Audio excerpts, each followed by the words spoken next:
Praise the lord. దేవునికి మహిమ కలుగును గాక. ముందుగా ప్రభు కృపా సన్నిధి వీక్షకులందరికీ wish you a very happy and blessed new year. ప్రతిరోజు మీకు ఇస్తున్న వాగ్దానాల ద్వారా మీరు బలపడి దేవునిలో ముందుకు సాగాలని కోరుకుంటూ ప్రతిరోజు క్రమం తప్పక వాగ్దానాన్ని వీక్షిస్తున్న ప్రతి ఒక్కరికి యేసయ్య నామంలో శుభవందనములు. సబ్స్క్రైబ్ చేసుకుని అనేక మందికి షేర్ చేసి దేవుని మాటల ద్వారా బలపరచండి. దయచేసి గమనించగలరు, ప్రార్థన అవసరత ఉన్నవారు మీ పేరు, మీ యొక్క ప్రేయర్ రిక్వెస్ట్ కామెంట్ బాక్స్లో తెలుపగలరు. ఈ దినమునకై ఏర్పాటు చేయబడిన దేవుని వాగ్దానము యెహెజ్కేలు గ్రంథము 36వ అధ్యాయము 26వ వచనము. నూతన హృదయము మీకు ఇచ్చేదను, నూతన స్వభావము మీకు కలుగచేసేదను. అంటే నవీన స్వభావం. ఈ సంవత్సరం ఆరంభం నుండి సంవత్సరం అంతము వరకు నీ జీవితంలో అద్భుతాలు చూడాలి అంటే నీ పాత స్వభావాన్ని విడిచిపెట్టాలి, నవీన స్వభావాన్ని ధరించుకోవాలి. మనం సూర్యుడిని ప్రత్యక్షంగా చూడలేము, కానీ సూర్యుడు లేకుండా మనం దేనిని కూడా చూడలేము. మనం దేవుడిని కూడా ప్రత్యక్షంగా చూడలేము, కానీ దేవుడిని తెలుసుకోకుండా దేనిని సరిగా కూడా మనము తెలుసుకోలేము. వాటి ప్రయోజనాలు మనం అర్థం చేసుకోలేము. నీవు దేవుడంటే ఎవరో ముందుగా అది తెలుసుకో.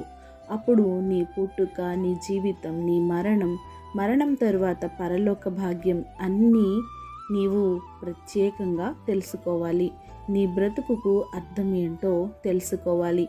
ఈ గడియ నుండి అయినా నీ జీవితం బాగుపడాలి, నేను బాగుండాలి అని నీవు అనుకుంటే కనుక అసలు నీ జీవితం ఇలా ఉండడానికి కారకులు ఎవరు?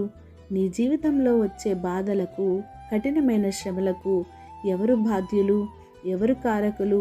నీ కుటుంబం చిన్న భిన్నమైపోవడానికి కారణం ఏమిటి? చక్కగా నీవు నీ ఇంట్లో వారిపైన నెట్టేస్తావు.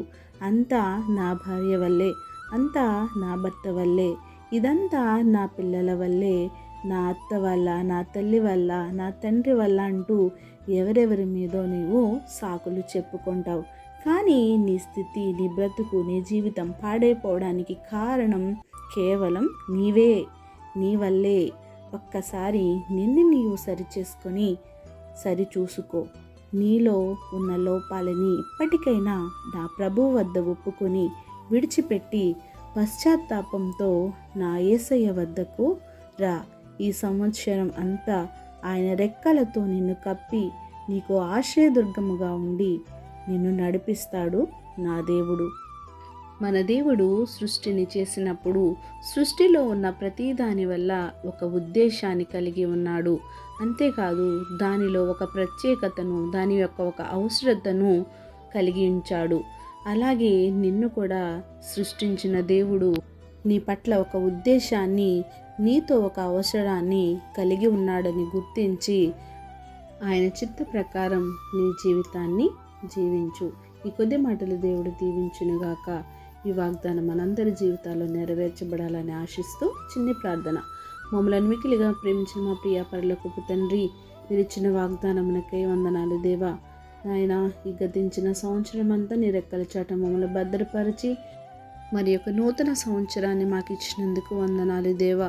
ఈ సంవత్సరం ఆది నుంచి అంతము వరకు నాయన నీ చిత్త ప్రకారం మేము నడుచుకునే కృపను మాకు దయచేసి నాయన, ప్రార్థన అవసరత కోరిన ప్రతి ఒక్క బిడ్డని సమయంలో జ్ఞాపకం చేసుకొని వారి అవసరతలను, అక్కరతలను తీర్చి సమస్త ఘనత, మహిమ, ప్రభావములు మీరే ఆరోపించుకుంటారని యేసుక్రీస్తు ఉన్నత నామమున ప్రార్థించి అడిగి వేడుకొంచున్నాను మా తండ్రి.